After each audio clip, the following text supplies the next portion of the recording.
What's up, Mosaic, and welcome to the live stream. It's Pastor Joe here, and I'm the campus pastor here in Hollywood, and we're just so excited that you joined us here today. I want to let you know about some things coming up. If you haven't heard, our band, Mosaic MSC, just dropped a new album called Heaven, and it is incredible. My favorite song in there is Voice Memo. My other favorite song is 15, Eyes on You. They're all just phenomenal songs. I just want to encourage you, if you haven't bought it yet, go and get it on iTunes. Download it on Spotify, stream it on Apple Music, do whatever you got to do, because this is such an incredible record. Today, Pastor Erwin is taking us through a new series called Chasing Daylight.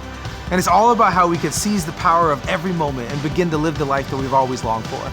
So if you're in LA or Orange County, we want to encourage you that we are having book clubs and crews all across the city, that it's a way for you to just meet people, maybe you get into the conversation a little bit deeper. And if you're around the world and you want to join with us and host a book club, all you gotta do is open up your home, invite your friends, and you go to mosaic.org/book club and get all the info you need. Mosaic Conference 2018, the future of, is just around the corner. So if you have not bought your tickets yet, I want to encourage you, join us. Go to mosaic.org/conference and buy your tickets right now. So we're gonna have a conversation over the weekend about the future of humanity, the future of the church, the future of creativity, and I'm telling you, do not want to miss this, because Pastor Erwin and Pastor Kim are gonna guide us in where we need to go next. So if you love Mosaic, if Mosaic is your tribe, buy your tickets now, mosaic.org/conference. I cannot wait, and you do not want to miss this. Wherever you are around the world, we want you to know that you're a part of Mosaic. You're a part of our tribe, and that we're praying for you, and we love you, and we hope you have an amazing day. The kindness of heaven is here in your presence. You move with compassion, you reach out and pull me closer. Your river of mercy, a stream never ending. The strength of your love will carry me. Sing this out. Who can stand against my God? Has strong and open hands, and cover me in mercy. You cover me in mercy. Your mercy covers me. Out of the ashes, eternity promised. Extravagant goodness and patience abundant. I've been forgiven, my failures forgotten. The strength of your love will carry me. Who can stand against my God? Has strong and open hands, that cover me in mercy. He covers me in mercy. Your mercy covers me. Who can stand against my God? Has strong and open hands, that cover me in mercy. He covers me in mercy. Compassion, forgiveness, the strength in my weakness. Devoted, sufficient, your love will bridge the distance. Compassion, forgiveness, the strength in my weakness. Devoted, sufficient, your love will bridge the distance. Compassion, forgiveness, the strength in my weakness. Devoted, sufficient, your love will bridge the distance. Oh, what kindness in your presence, my salvation.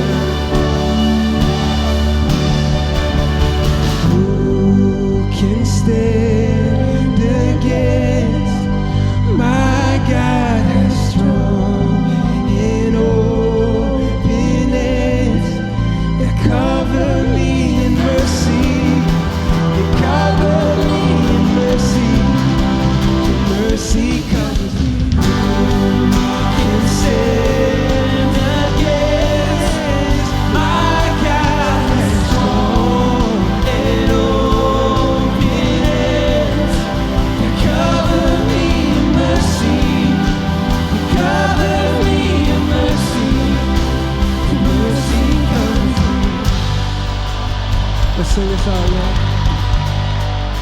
Who can stand against my God has strong and open hands that cover me in mercy.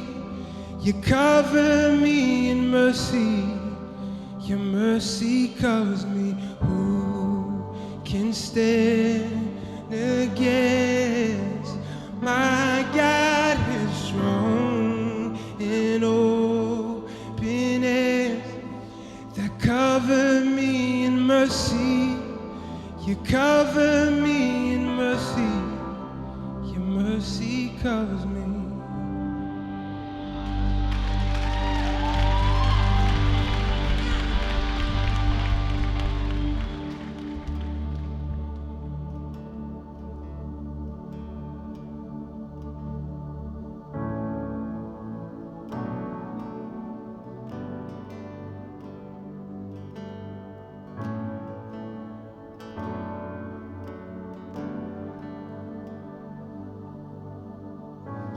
Can't go back to the beginning. Can't control what tomorrow will bring. But I know here in the middle is a place where you promised to be. Let's sing this. I'm not enough unless you come. Will you meet me here again? 'Cause all I want is all you are.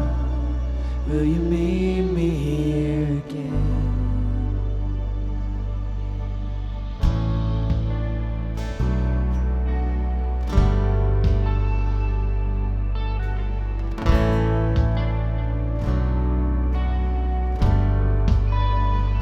As I walk now through the valley, let your love rise above everything, like the sun shaping the shadow.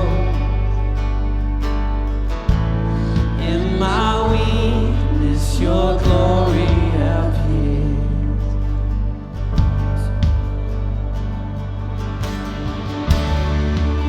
Not enough unless you come. Will you meet me here again? 'Cause all I want is all you are. Will you meet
With every hand held high, let's say a word of prayer together. Father, this is our prayer this morning. God, when we feel like we are not enough, when we feel like we don't know what to do, God, I pray it would be in this moment we would feel your love, God. I pray that from the bottom of our feet to the top of our head, God, we would be washed in your love. We will be washed in your grace, God. I pray in this moment, in this time in history, that the rocks would not do what we're supposed to do, God. That the wind wouldn't declare how good you are more than we should, God. That we are here in this place because you are in this place. And our hands are lifted high. Our voices are lifted high because when we connected to you, we realized we weren't enough, but you were far more than enough. So here in this place, Jesus, we worship you. We thank you that where you are, we find life. We ask this in your name. Together we said, amen. Come on, let's worship. I'm not enough unless you come. Will you meet me here again? It's all I want, 'cause all I want is all you are. Will you meet me here again? Not for a minute was I forsaken.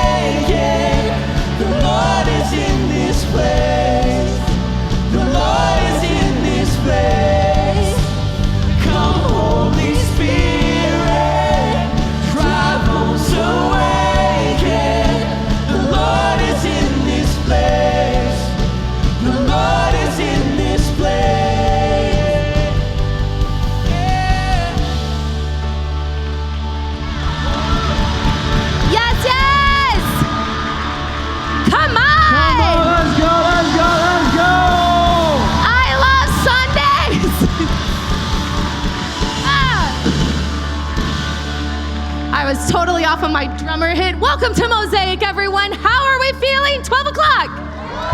Yeah. God, I just love worship so much. It gets me excited. Yeah. And if we could just do it all day, we would. Yes. Yeah, pretty much. I'm Amy.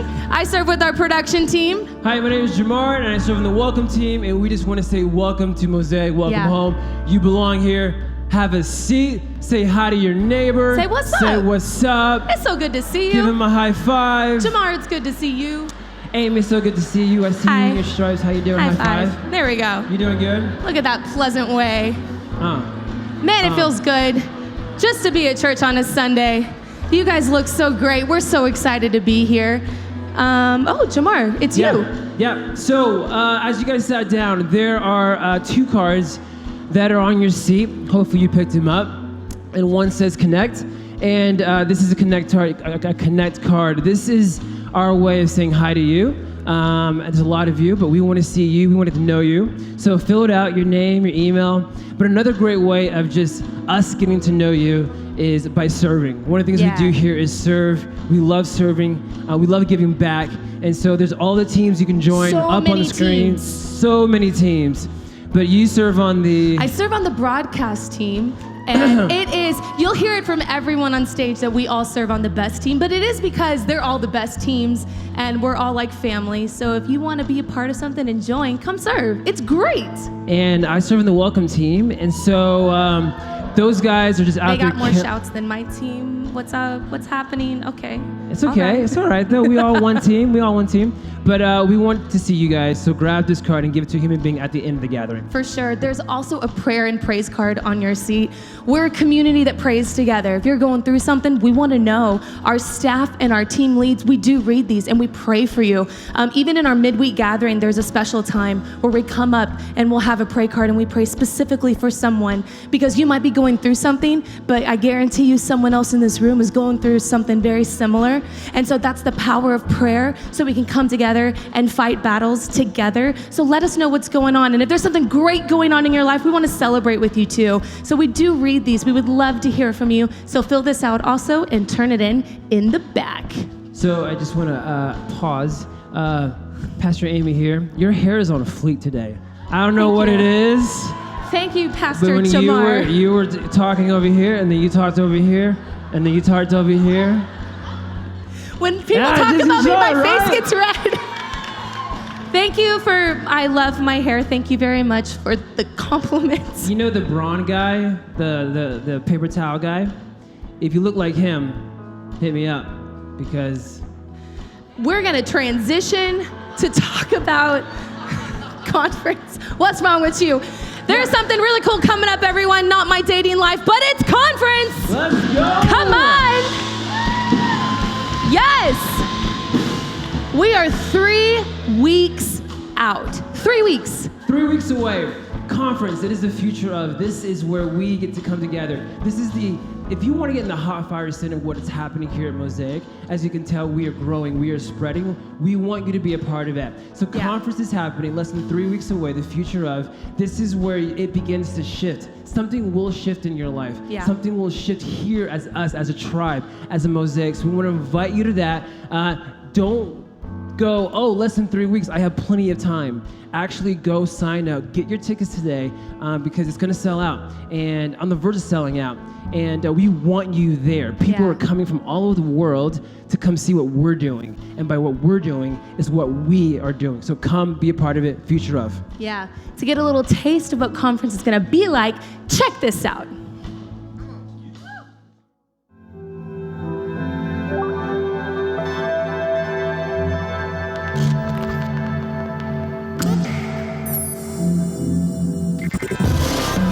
We want God to do something amazing in our life. We want God to guide us into a new future, but we're so busy holding on to the past that we don't have time to step into His future.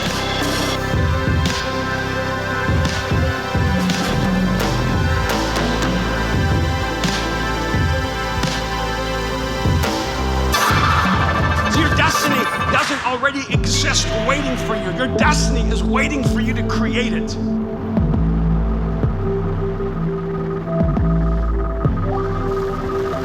I am so excited for conference. I really hope that we'll get to see you there. Now I have the privilege of taking us into a time of offering. So welcome, team, if you would please come forward.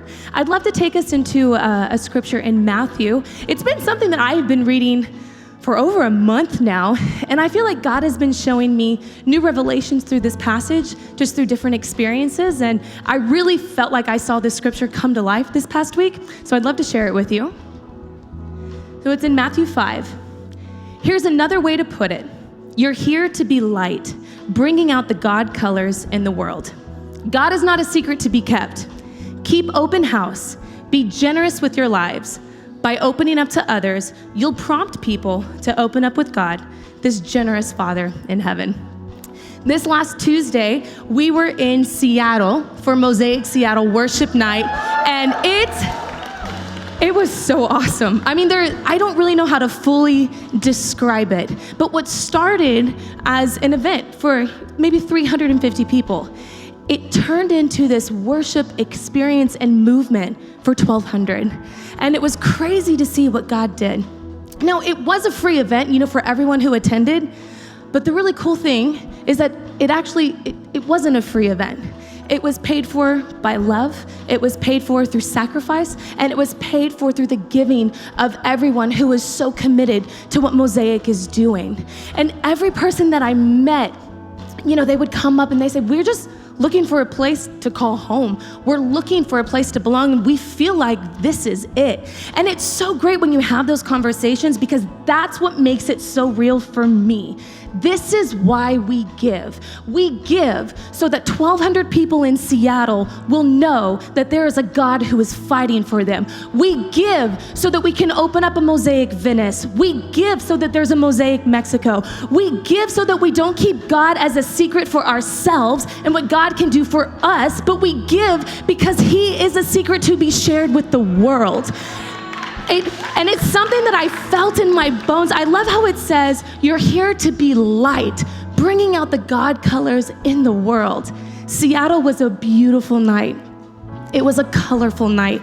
And when we give, we get to create something beautiful together, because when we're generous with our lives, we prompt people to open up theirs, and so they can meet this generous God in heaven. So I encourage you today, give.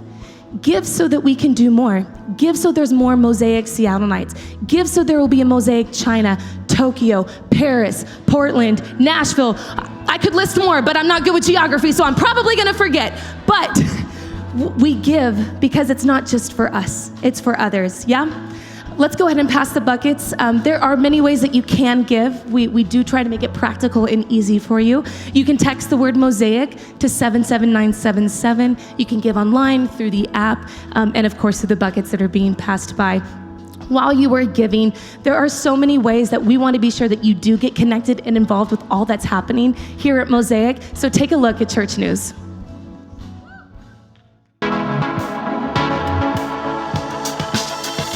Welcome, Mosaic. We're so glad you could join us today. My name's Cindy. And my name's Dom. Welcome to Church News. Here at Mosaic, we love connecting people to community.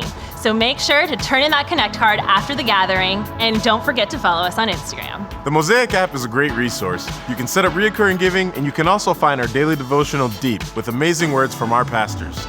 After the gathering, we'd love to meet you. So come to Next Step and say hi to someone new. Hi, I'm Dom. Hi, nice to meet you. We're right in the middle of Pastor Erwin's Chasing Daylight series, and so far it's been phenomenal. If you haven't picked up your own copy of the book, make sure to grab one at the Next Step area after the gathering. Throughout the week, we've been gathering together as a community to dive even deeper into the Chasing Daylight series through our book clubs and crews. This is a great way to meet new people, build community, and journey through this series together. To find the book club or crew closest to you, go to mosaic.org/chasingdaylight.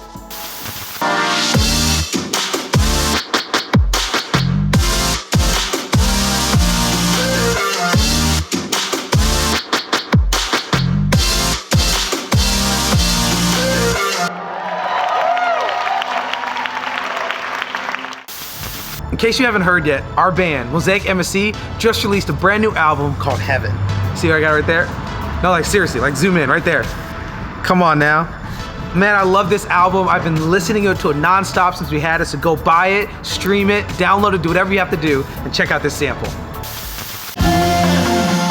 stand against.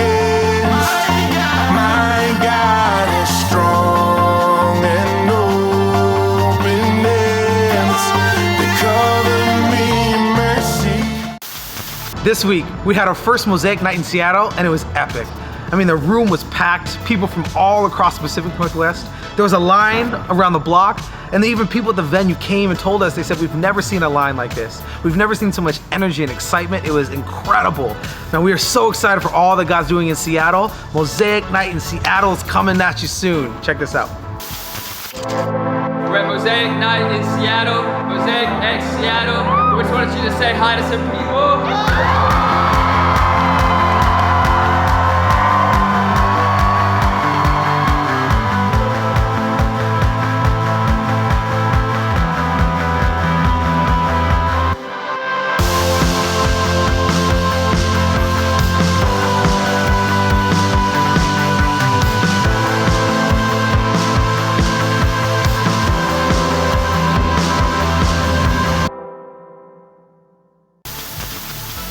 That's it for church news. Thanks so much for joining us. Please stand. We have one more song for worship.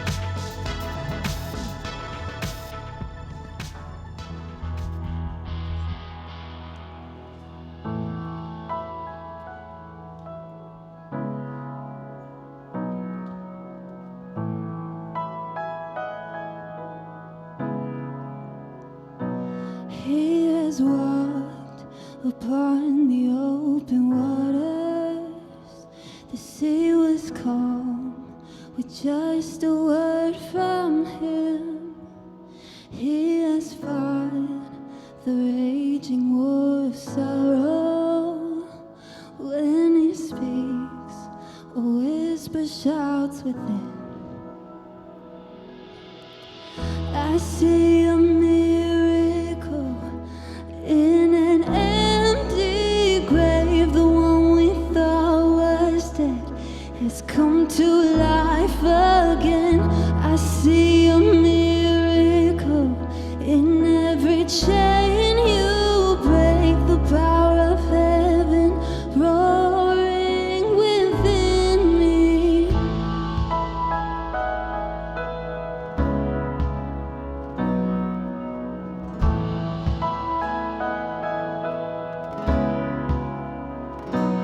He will lift the anxious and the weary, calling home the burdened and the lost. And I am proof that you delight in second chances. I am proof of the power in the cross. I see a miracle in an empty grave. The one we thought was dead has come to life again.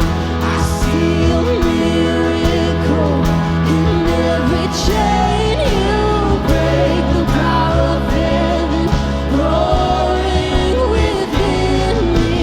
Oh, for love you rose triumphant. Oh, for love you are. Oh, for love you came back for me. Oh, for love. Oh, for love. Oh, for love. My name is worthy. Oh, for love you've come. Oh, for love your scars cried mercy. Oh, for love. Oh, for love.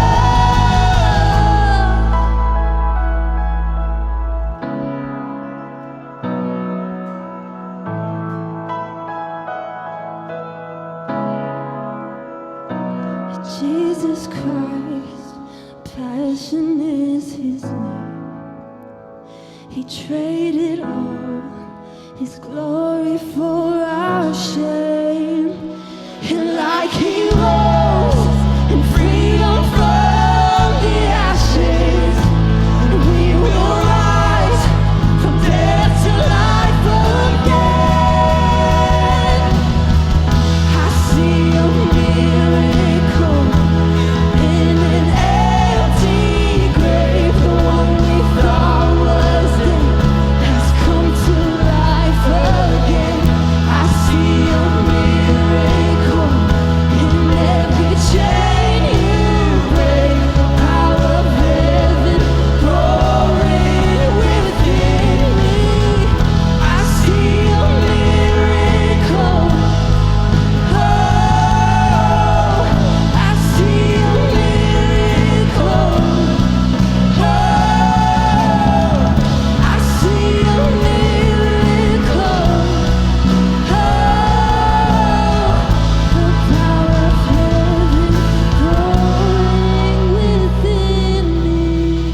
What a great day to be alive. Man, you guys are just inspiring us. Thank you so much for leading us today. You're our guests. We're so glad that you're here. I would just begin by just congratulating the LA Dodgers for making it back to the World Series. Can we just give them a hand? So good. Celebrate that. So good. I'm excited with that, and I want to congratulate the Lakers for winning the fight last night. I'm not sure. No, I'm just kidding. Anyway, all right. We're going to pray. We're going to thank God for this beautiful day. I want to thank you guys for leading us in worship and doing such a beautiful job. MSC is traveling across the country, still touring in the Midwest. They're somewhere in the middle of the country, and they need worship because they don't have an ocean, so they really need all the inspiration they can get in the middle there. And if you're here for the very first time, we just pray that this would be a surprising moment, that God would just go so far beyond your expectations. And maybe if you're here and you're not even sure if you believe in God or if this is for you, I just hope that you would just know for a moment that you really matter, that God believes in you, he sees you, and that he's pursuing you with his love, and that he's on your side. He's for you. Father, thank you so much for this beautiful, beautiful day, and God, for the privilege of being alive, for the gift of friendship and laughter and love and community. And Father, I pray that you would help us even in these moments to understand the weight of our lives and the impact that we make by the choices we make every day. May our lives be a source of hope and inspiration to the world around us, even as you continue to inspire us 2,000 years later, Jesus. Your life keeps breathing life into us. And we thank you and we pray in your name. Amen. Can we just thank God for this morning? Then you can have a seat. Well, I want to begin by welcoming our campus in Santa Monica. Let's all welcome Mosaic MSC. Guys, we're so glad you guys are here with us today. And we are so proud of you. We're here every single week on the corner of Hollywood Boulevard. We know exactly where we are. And you guys are moving around, just taking the challenges of going from location to location, place to place. You've been nomadic. And we're just really proud of you and grateful for your sacrifice. And we just know that people's lives will be forever changed because of you guys. So Mosaic Venice, we want to give it up to you. Shout out to the B-side. If you've just joined us, we've been going through the material in Chasing Daylight. And we've been looking at the characteristics of women and men who seem to know how to seize the power of defining divine moments. They always seem to step into moments that look otherwise mundane and find the potential, the capacity, the miracle in that moment. And one of the curious things about life is that we are all time dated. We're all marked by what we do at the moments in our lives. And sometimes we're looking for the wrong material in a moment. Sometimes we're searching for the material of resources or success or fame or power or prestige or just money. And we don't realize the most powerful resource in our lives are the relationships that we've been entrusted with. I remember several years ago, it was Christmas time, and Christmas is always about joy. In fact, many years we would just build our themes around that declaration, joy to the world. But this particular Christmas was about joy in all the wrong ways. We have this powerhouse on our team called Joy. Joy Hutzkla, she's about this tall, maybe shorter. And if you've seen her, she's tiny in stature, but powerful in nature. Well, she was really sick. She had a horrible strain of the flu. And because she was determined to not miss work and not miss all the activities around Christmas, she showed up everywhere, and we're a hugging culture. And she just started passing the flu on to everyone on staff. And then before I knew it, I had team people dropping like flies everywhere. They would show up for a week or two or a few days, just they looked almost like death wormed over, and we'd send them home, but it was too late. They'd passed it on to us. And I was running away from that flu with every fiber of my being, but eventually it caught up to me, to my family. And then the worst thing, you ever have all your friends get the same flu? And then you think it's over, but it just starts all over again. It literally went through a second round, passed through everyone again. And we look back because we were really angry at how our Christmas was ruined. And so we traced it back all the way to Joy.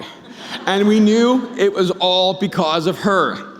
Joy spread, not her joy, but her sickness to all of us. Which, by the way, is what I want to talk to you about. I want to talk to you about influence. Because if you look at the middle of the word influence, you find the word flu.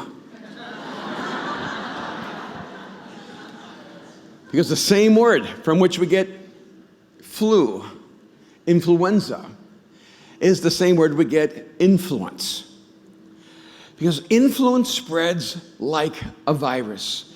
It spreads like a flu.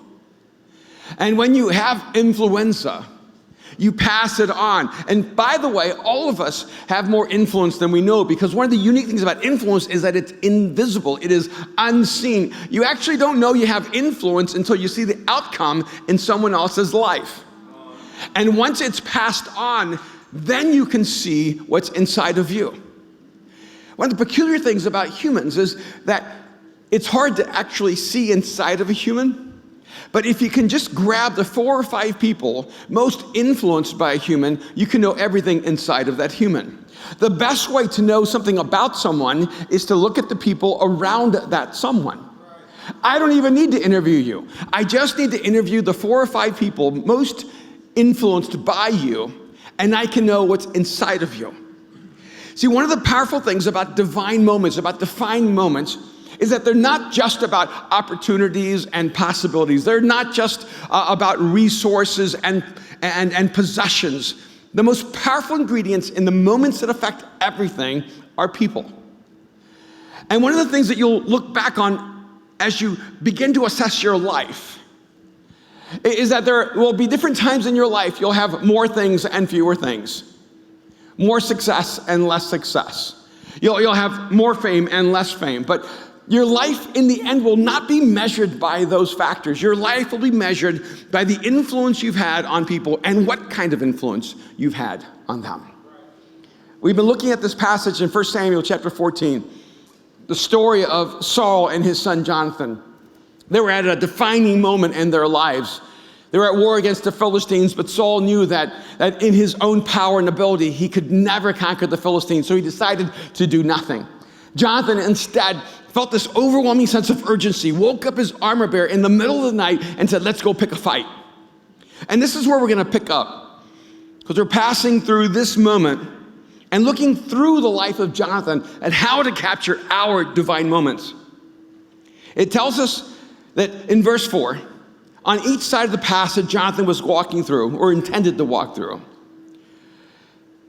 to reach the Philistine outpost, there was a cliff, and one was called Bozet, the other Senach. One cliff stood to the north toward McManus, the other south toward Gibeon.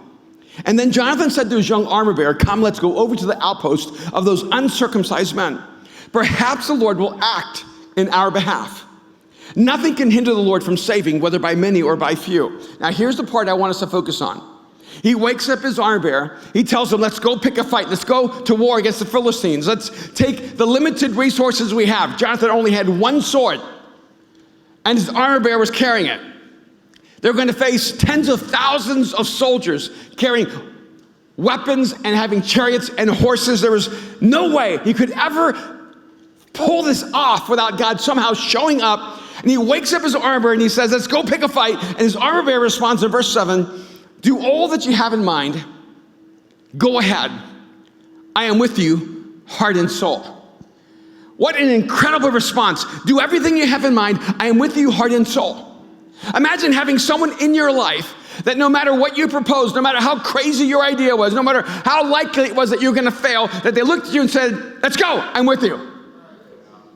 I mean, how many of us haven't longed to have someone in our lives that was so committed to us, that so believed in us, that was willing to travel any journey as long as you traveled it together?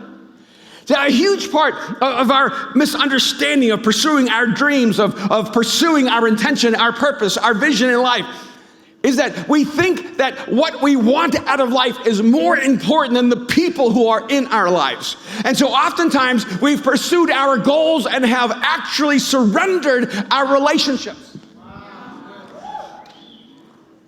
And if you come to the end of your life and you've achieved all your dreams, you've achieved all your goals, you've become a person of fame and power and wealth and prestige, you have position and notoriety, you're in great danger of realizing that you're completely alone in the world. I cannot tell you how many people I've had coffee with over the years who were once millionaires or billionaires and found themselves back to nothing again. And there was a time in their life they had so many friends they could not get them all in the room. And now the irony is that they were meeting with me, a complete stranger, because there was no one left to be found in their life. I'm convinced that all of us have this longing in our life to have someone who says, I'm with you, heart and soul. But I'm also convinced there's fewer of us who are willing to say, I am with you, heart and soul. We all want someone to express that level of commitment and loyalty to us, but very rare is it the person who says, I'm going to commit myself to you. This is why. We always want someone who commits themselves to us. But maybe we need to step back and ask ourselves, who have I said this to? Who in my life am I with, heart and soul, no matter what, regardless? That's been one of the challenging things, even in living in LA for the last 30 years. Kim and I have journeyed together, married almost 40 years, and we've seen so many people come and go, come and go, come and go. And every time that happened, they would just break Kim's heart. And so oftentimes she would come to me and say, but I thought they were our friends, and I thought they were our friends, and I thought they were our friends, and I thought they were our friends. And one of the painful realities is sometimes we say, well, look, we have to realize that we are people's friends in season. You know, the people you have as friends for a season. You've had them. You've been them. So I'll say, honey, so oftentimes someone will say to us, we're your friends. What they really mean is we need you in our lives right now. And they think that's the definition of friendship, but it's really not. But it's okay, because a part of our life decision is to be what people need in that moment of their life. So you cannot become bitter if that season comes to an end and that person moves on and no longer needs you. You just have to understand that you are a part of that person's life for a season, helping them make it through a crisis, but that's not what we're talking about here. I see even in relationship to people's spiritual journeys when it comes to communities of faith, to church. I'll have so many people come up to me and they're so excited and they're just so transparent. They go, I just love Mosaic, but I'm also a part of like Hillsong, and I'm a part of Oasis, and I'm a part of Church Home. I learned about all the churches just by the people I meet here. Because I'm busy on Sunday. See, so and they ask, have you been there? I go, no, I haven't been there. I'm here. Sometimes I wonder if I'm the only one who's committed to just be here. And when I meet these people, I go, now I love the fact that you get to go all these different churches, but I understand that when you're at all these places, you belong to no place. See, because we live in a culture, it's okay. We just take what we need. We take what we need. We take what we want. But I want you to realize that there's a level of superficiality you will always live at until you commit to something heart and soul. And to commit to someone heart and soul. There's something that changes inside of us when we give all of us. This armor bearer, he was obligated to go. He didn't need to respond like that. It was his job. In fact, if he didn't do his job, he would be killed. Some of you are worried about losing your job. He was worried about losing his life. And this job was really not ideal. You get to carry the armor and the weapon as long as there's no danger. And the moment there is danger, you have to give the armor and the weapon to the person who hasn't been carrying the armor and the weapon. And when you give up the armor and the weapon, you're making yourself completely vulnerable to protect that person to be able to fulfill their intention. How many of us would be willing to risk ourselves and our lives for someone else's good? This is insane. And he doesn't say, let's go, I'm with you, as you command. In fact, it's not as you command. It's I'm with you heart and soul. I've become convinced over the years that command is the lowest level of leadership. Command is the lowest level of power. When you have to command someone, it means that you cannot influence them. And that's a part of the challenge even in parenting. See, when we parent, we have authority, we have positional power, we have physical power, and you can command your children to do what you tell them. And you know how long that works. And I find a lot of parents getting frustrated because the older the kids become, the less they submit to that command. And then when their kids go away from home, their lives are devastated and they move in a direction their parents never thought they would. And it's because you spent your entire life building power rather than building influence. Using the position of authority rather than relationship. See, here, Jonathan's armor bearer doesn't say, I have to do this, or as you command, or of course I'll do this. He says, I'm with you heart and soul. He goes farther than you ever would expect him to go. Saying, Jonathan, you know who I am in relationship to you. I know who you are. See, when you're with someone heart and soul, it's more than just obligation. It's about loyalty and trust. Now, I know that loyalty is not a popular word. And we don't live in a culture that breeds loyalty. When I was growing up, you would always have a team. And you had one team for life. And some of it is because people didn't move. People from Pittsburgh were always going to be Steelers fans.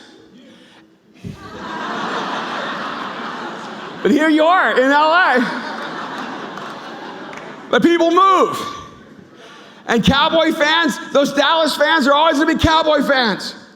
Cowboys till they die. And those Dodger fans are Dodger fans. They're going to die blue. And they don't even remember that they used to be from the East Coast. They're not the Brooklyn Dodgers. Those are the LA Dodgers. That's just all a myth before that. But you see, have you noticed that there's a confusion in fan loyalty? And there's a reason for that. Because you see, when you were a kid, you were committed to a team, and that team was committed to their players. And those players were committed to their city, and they were committed to their colors, and everyone was committed, it seemed, to each other. But now players are not committed to their teams. They're committed to their contracts. And when players are committed to their teams, their owners are not committed to their players. They're committed to the bottom line. And so the only people they expect to be loyal all the time are the fans. And so we watch our players go, so what do? Are you a Cavs fan or a LeBron fan? Are you a Laker fan or a Kobe fan? And so you're angry that LeBron's there. There's an interesting dynamic happening here because what's happening is that we have loyalty without reciprocal loyalty. And so now people don't know who to be loyal to and what. And so when people ask me, well, then they have this whole bandwagon thing. Are you a bandwagon fan? Well, they're bandwagon teams. They're bandwagon players. They're players that join other teams to win championships. So if players join other teams to win championships, why can't that be a fan to join other teams to win championships? And I see my son wearing a Laker jacket today. I can talk to you about loyalty, and it's pain, and it's heartbreak, and it's disappointment. I've sat on the sidelines of Clippers games for 20 years. And eventually there has to be reciprocation.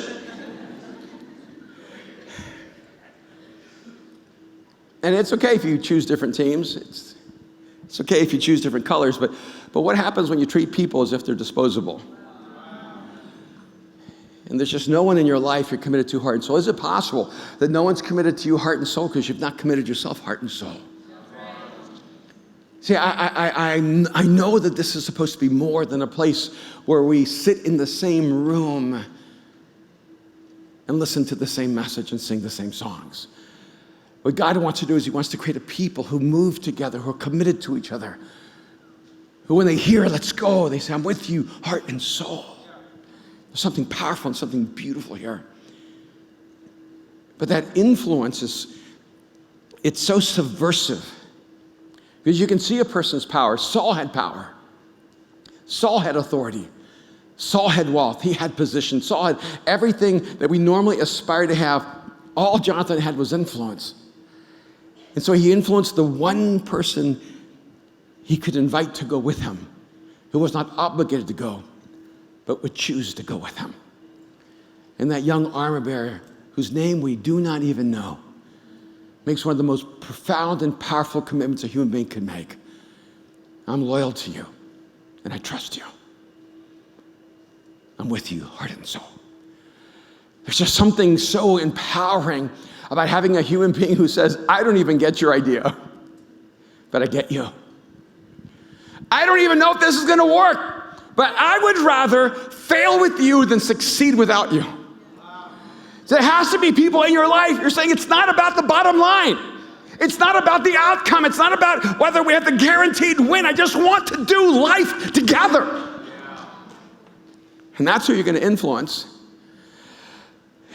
When I grew up in Miami, I took swimming lessons. It was required in elementary school because we're surrounded by water. And I passed every level, all the way to that level where you're becoming a lifeguard. I faked it all the way through. I did not know how to swim. I could not breathe. A part of what's required to be a lifeguard is you have to be able to breathe while you're swimming. But I developed such a massive lung capacity that I could swim all the necessary laps without breathing.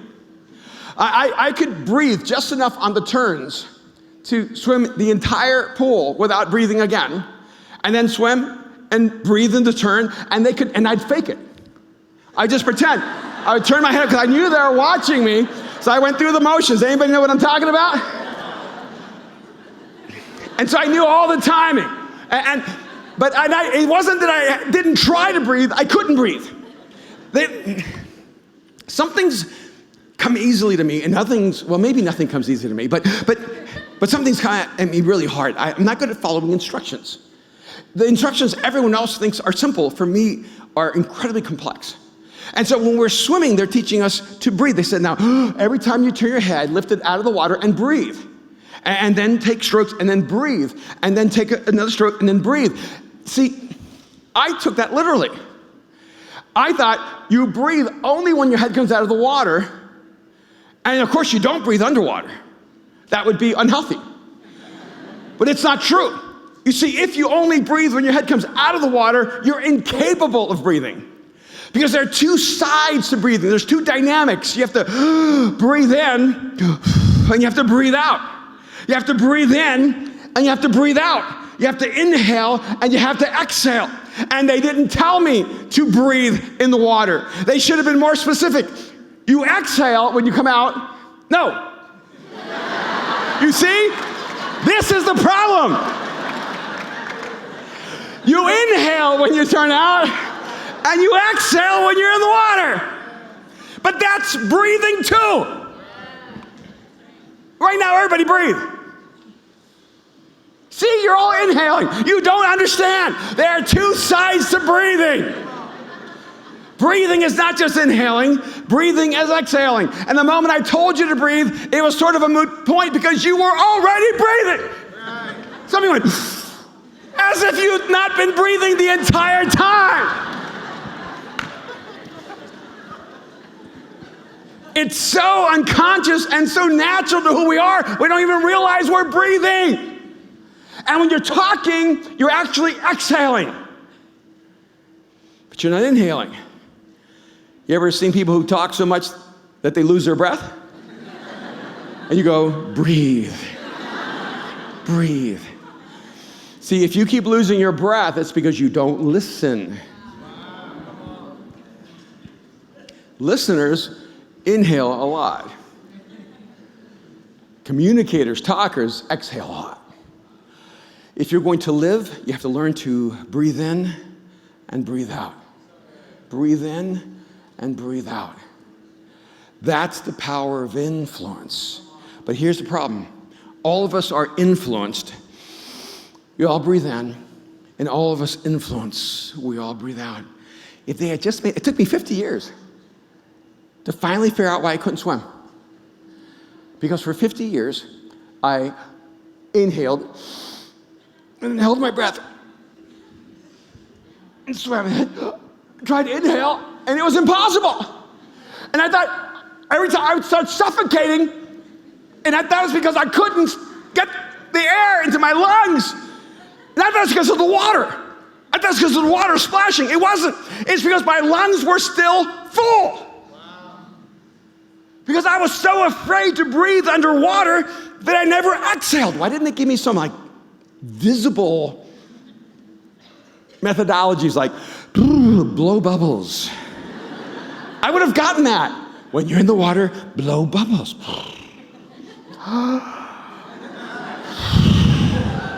Then it makes sense. You see, there's some of you who are here and you're so spiritual. You come here and you worship and you receive and you inhale. But some of you are actually suffocating because you're only inhaling. Because you see, if you don't leave this place and exhale and give to the world what you have received, you won't have the lung capacity when you come back next week to receive what God has for you.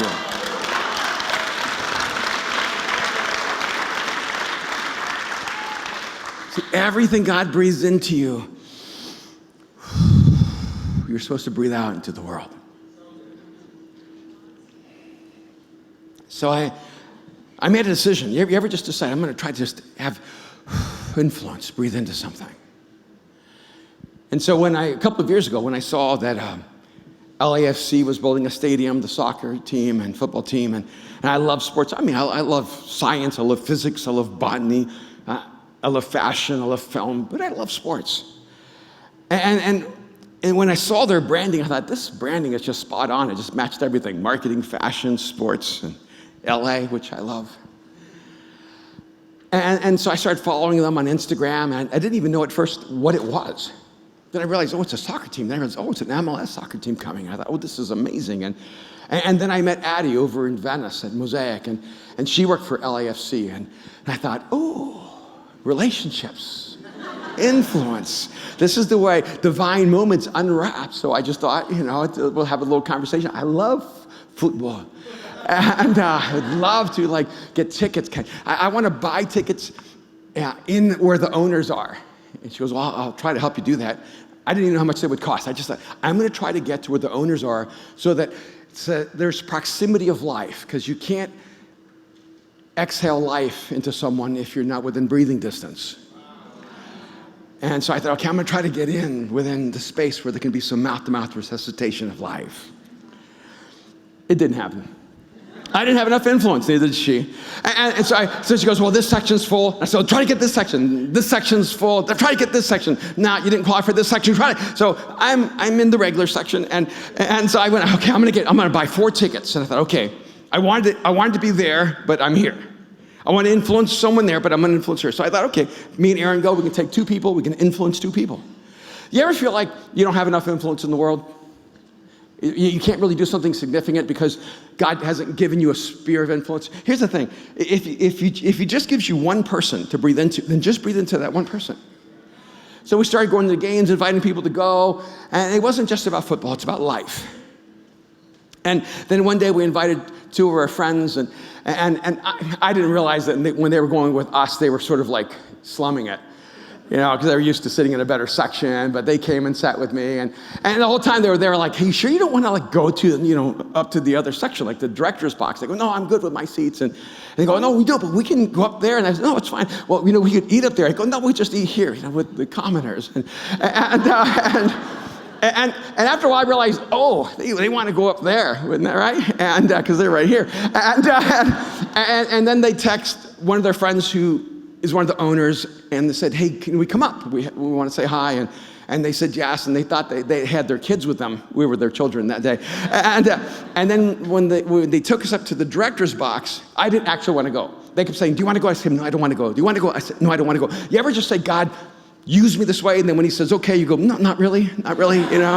It's like, I didn't mean it like that. Right now, I need some time to prepare. I am not psychologically ready. I mean, all this stuff, I'm not dressed right, you know, and I want to look different if I'm going to go in that box or something. And they dragged us up there, and then lo and behold, one of them had used their influence to give one of the owner's wives one of my books.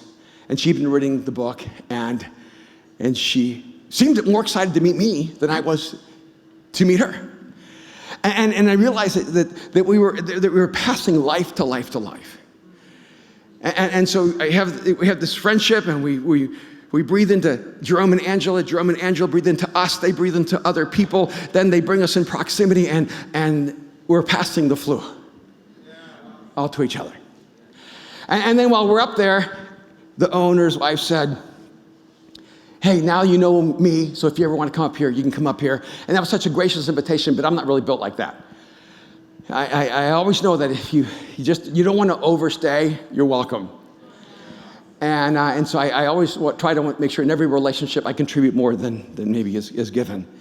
So I said, thank you so much, but if one way you could help me is I would love to buy season tickets up here.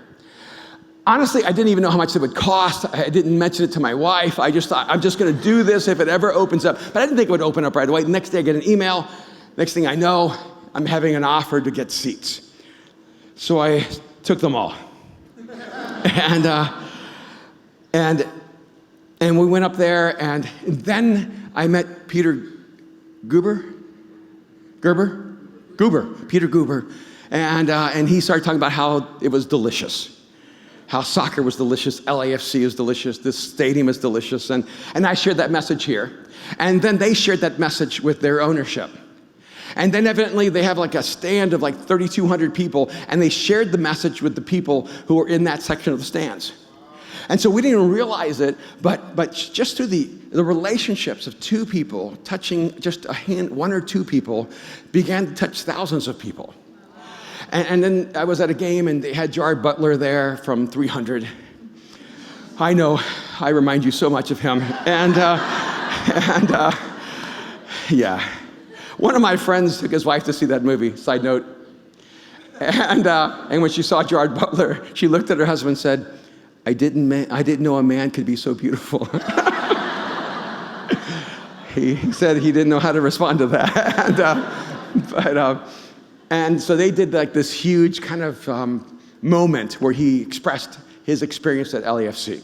Next thing I know, the person in charge of that process emails me and he says, we heard your message at Mosaic. We love your theme, Love Built Us. Could you do that with us? And in fact, so then the last game, they took me on the field, and I got to go into the crowds, and the crowds already knew Mosaic because of the message. And the first person I met in the crowd grabbed me and he said, my brother just died, but I want you to know I've given my life to Jesus. And this is amazing. I haven't even walked here, and the breath of God has already begun to be inhaled everywhere. And so some of you saw this, but I wanted to show you what LAFC sent out last week. Here it is. One of the biggest differences in the world was a lot of teams tried to come to LA, but this team came out of LA. When I came to LAFC, it felt like this is the soul of our city. Filled with passion, intensity, it's diverse, it's beautiful. When I came in here, I thought, I'm home.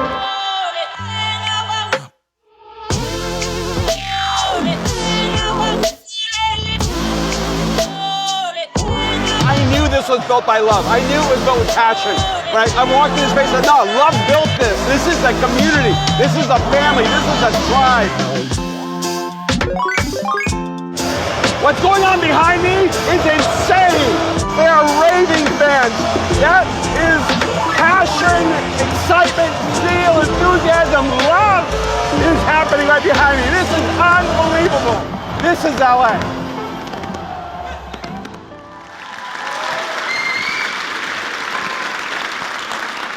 And a part of what's so beautiful is if you notice the young Thai men, they were the ones that were trapped in the cave, that were rescued and brought and were guests of LAFC that day. And one of the things that struck me in this is that sometimes you underestimate the power of influence, of just using what you have been given for the good of other people. See, we're breathing in all the time, all the toxic waste of humanity. I mean, have you paid attention to what's going on? There's so much vitriol, so much violence, so much bitterness, so much slander. There are people demeaning people, and we've developed a culture where we're just inhaling all of this toxic emotional energy. And we have to be careful, because if we inhale that, we will become that. And so what we need to make sure we're doing is we're paying attention to what we're inhaling so that we can exhale what the world desperately needs. What I think is so interesting is that while I was on the field, I didn't use the phrase love built this. I used the phrase love built this for us, because love built this. And while I was being interviewed, they said, could you talk about love built this? Could you use that phrase? Could you bring that down? I love the fact that the church is actually leading the way in the themes that the city wants to be known by. Where have you been where the church is actually being invited into the world around it, saying, who you guys are is who we want to be. Your culture is the culture we want. We want to be this kind of tribe. I was in a meeting, and someone asked me to coach someone and said, could you tell him to stay out of the wrong rooms? You know anybody like that? Who's in all the wrong rooms? And I said, well, the truth is there are no wrong rooms. They're just wrong people. See, if you're in the wrong room, what you're saying is that you are more influenced by what's happening in the room than you're influencing what's happening in the room. See, so what I want to do is, instead of trying to convince you to not be in the wrong rooms, I'm going to try to convince you to become the right person. Because if you're the right person in the wrong room, that room turns into the right room, because suddenly you're breathing into that room what that room needs. There's this moment in the life of Moses, an intersection when they came out of Egypt and were supposed to enter into the promised land. And he sent out 12 spies, one from each tribe, to spy out the promised land and to bring back a report. And in Numbers chapter 13, beginning in verse 26, it says, and they came back to Moses and Aaron and the whole Israelite community at Kadesh in the desert of Paran. There they reported to them and to the whole assembly and showed them the fruit of the land. They gave Moses this account. We went into the land to which you sent us, and it does flow with milk and honey. Here is its fruit. But the people who live there are powerful, and the cities are fortified and very large. We even saw the descendants of Anak there. The Amalekites live in the Negev. The Hittites, the Jebusites, the Amorites live in the hill country. And the Canaanites live near the sea along the Jordan.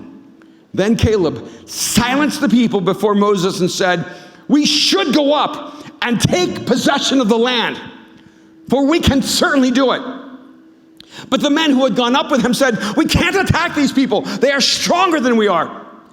And they spread among the Israelites a bad report. Listen again.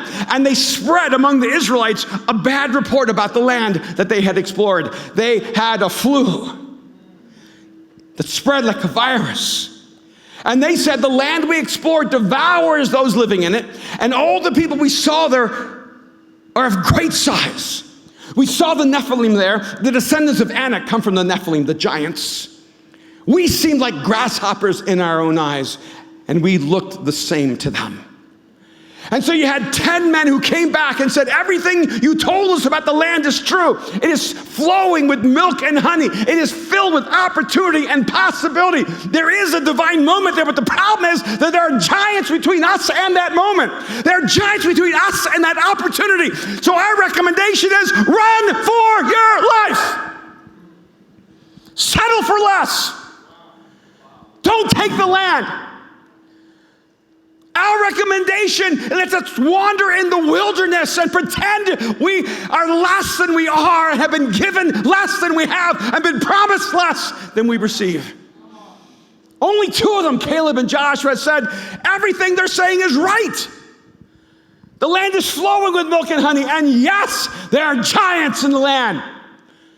And yes, there are great dangers. And yes, the challenges and the battles seem bigger than us. So let's go. Let's take it. The people were influenced by the fear and not the faith. They were paralyzed by the doubt. And so they lost their destiny. They wandered in the wilderness for the next 40 years because they let the wrong people influence their lives. See, everyone influences the people around them. And here's the dangerous thing. The people who trust you the most and the people who are most loyal to you, they will be influenced by what's inside of you. And that can be the most powerful thing. See, if you're filled with bitterness and fear and doubt, and if you're filled with a longing to settle, commitment to mediocrity, if you are drowning in apathy, you will pass it on to the people who open their hearts and lives to you. But if you're filled with faith, if you're filled with hope, if you have a sense of adventure, if you are fully alive, you're just gonna leak life everywhere. This isn't about believing in God or not believing in God, believing in Jesus, not believing in Jesus. Before you even get there, what are you exhaling? Because if you're not exhaling hope, why would people want what's inside of you? If you're not exhaling joy, why would anyone want what's inside of you? If you're not exhaling freedom and forgiveness, why would anyone want what's inside of you? If you're not exhaling life, how could anyone ever believe there's life in you? And by the way,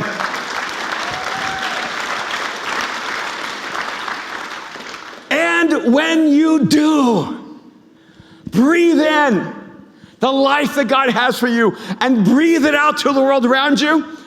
You don't have to figure out how to be clever. You don't have to figure out how do I talk to people about God. What you find really quickly is that people are suffocating to death. And the moment you become fully alive, the moment you begin to live life to the fullest, the moment you are full of joy, the moment you are celebrating life, people will start breathing in what you're breathing out. They're going to run to you with a desperate longing in their soul. Last week, someone came to me in Australia, the week before, and said, my wife came and said that when she heard the message, she felt like she'd been suffocating and she could finally breathe. See, I think it's the reason that so many of us need moments like this is because life can suffocate you to death. And the moment you hear that there's hope, the moment your soul knows that you're created with intention, the moment you have a sense that you can step into this moment and live it fully, it's as if you can breathe again. So breathe in, but make sure you breathe out. Jesus, it's so curious. At the very end of his life on earth, he was with his disciples, and John, I think, writes these words, and then Jesus breathed on them. It's a very odd little description. How can you notice when someone breathes on you? And Jesus breathed on them. See, God has come to give you his breath, to breathe life into you. He has come to inspire you, to put his life inside of you. But that life, it's not supposed to be held onto.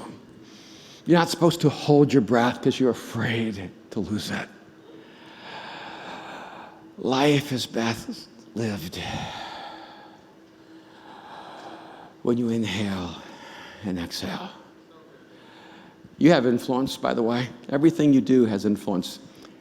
Every company in the world knows that what you do on the internet needs to be categorized and turned into some kind of formula or database because you are shaping the future of the world by what you do on the internet.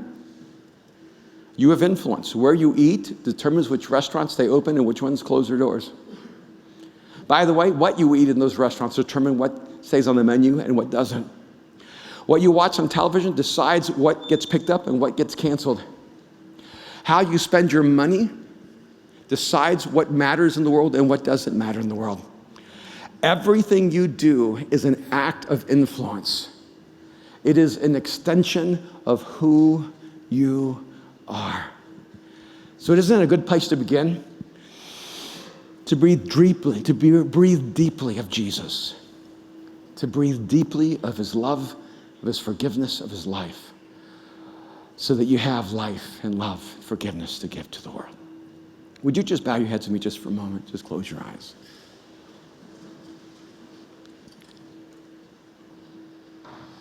Maybe it's time to inhale, to receive the love that only Jesus can give you, to receive the life that he came and died so that you could have. Maybe right now you just need to inhale and say, Jesus, I give you my life. I want to lead you in a simple prayer where you can give your life to Jesus and receive his love and receive his life. It's just a simple prayer. You know what's odd? When you pray, you're actually exhaling. See, when you say the words, Jesus, I give you my life, you are actually exhaling and you're creating room in your soul to inhale the life that Jesus died to give you. So right now, if you're ready, if this is your moment, if you're ready to seize it, I just want you to pray this prayer. Jesus, I give you my life. Right now, just tell them, Jesus, I give you my life. Just breathe. Jesus, I give you my life. If you just prayed this prayer, I want to pray for you. If you just whispered this prayer to God, Jesus, I give you my life, I want you right now just to hold your hand up high. I want to see you and I want to pray for you right now. Jesus, I give you my life. Beautiful, beautiful, wonderful, beautiful. Jesus, I give you my life. So beautiful. Anyone else right now? Jesus, I give you my life. Father, I thank you so much for those in this moment who just opened up their lives to you and whispered, Jesus, I give you my life. I pray, God, that right now they would just know that you've just breathed into them your love, your forgiveness, your freedom, your hope, your joy, your life in them. God, just wrap them up in your love and let them know they belong to you, that you'll never leave them or abandon them, that you're not a friend for a season, you're the friend for eternity. And God, I pray in this moment they would just whisper to you, I'm with you, heart and soul. I'm with you, heart and soul. I'm with you, heart and soul. God, I thank you so much that you've come for us, that you are with us, heart and soul. I pray that our influence would spread from this place to the world. We thank you and we pray in Jesus' name. Amen. Can we just thank God so much for all those who responded to him right now?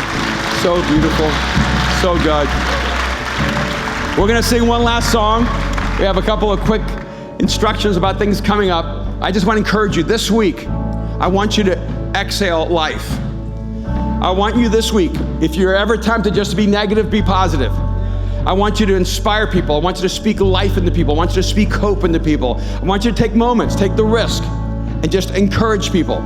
Use your strength, use your power, use your influence to build into other people. Watch what God will do if you'll be full of life and just give that life away. Let's all stand together, have a closing song.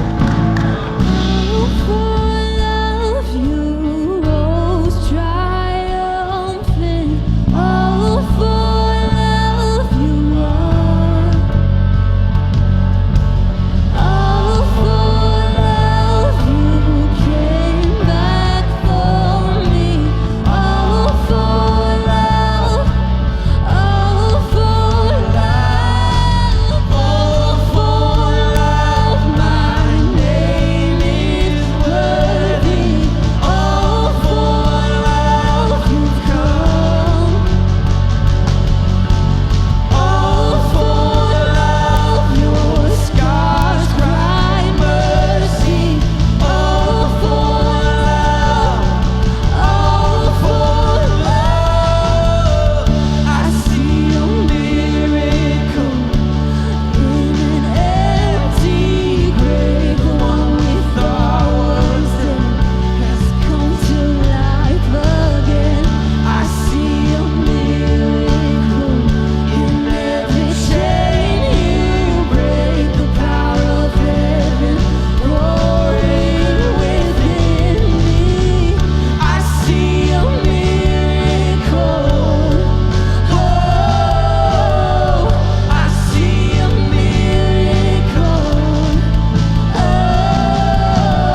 Come on, can we make some noise?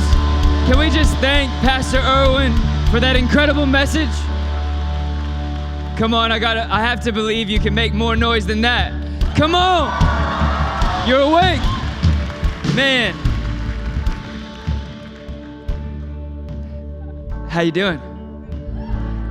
It's so good to be in church today. I look after Mosaic Venice, and sometimes it's Santa Monica. And but honestly, today, so it's just good to be here in our church. This is our church. Joe Smith's my boss. My dad is all of our boss. It's just good to be in church and see friends and see people. But first things first, if you made a decision to follow Jesus, if you stepped across that line of faith, if today's the day where you want to change everything and never look back, we want to make sure you get a Bible. It says you belong here on the back, and we mean it. It's a book full of people who are doing life together. Yeah? This isn't rhetorical. I think they're playing too much, and so they think that they can't talk. Is this rhetorical? No. I got Angela Davis in the second row. She's the only person shouting me down. Hello. Can make some noise? So you can get a Bible in the back. But also, I think we got to do what our pastor's calling us to do. That we can come into church, we can inhale, and then we hold our breath for as long as we can. Let's go out. Let's spread some love. Let's make this week matter, yeah? Let's make this week matter, and let's all go to Mosaic Venice tonight at 6 p.m. Oh, man. We have a couple things this week. We have, look at you. You guys are good to me. That's the location right there. We have book clubs this week, and we have crews this week. So if you don't know anyone, and you don't even know, maybe it's the first time here, you can jump into a crew at any time. They're just mid-sized groups all over the city. You can go to the app, or you can go to the website. You can jump in, meet a couple people, make some friends. At the end of the day, this life is just never meant to be done alone. Whether you travel over the world, whether you're maybe from out of town, I want to make sure you meet one person, yeah? Yeah? Wow. You don't know who I am. I will not leave until you make some noise. Come on. Church is meant to be fun. And that was just like my brain and my heart. If you don't leave changed after that message, please find me afterwards. On the way out, just say something nice to the next person next to you. Just speak life, encourage people. Yeah? Come on, this is home. Love built this, let's keep building. I'll see you guys next week. Come on.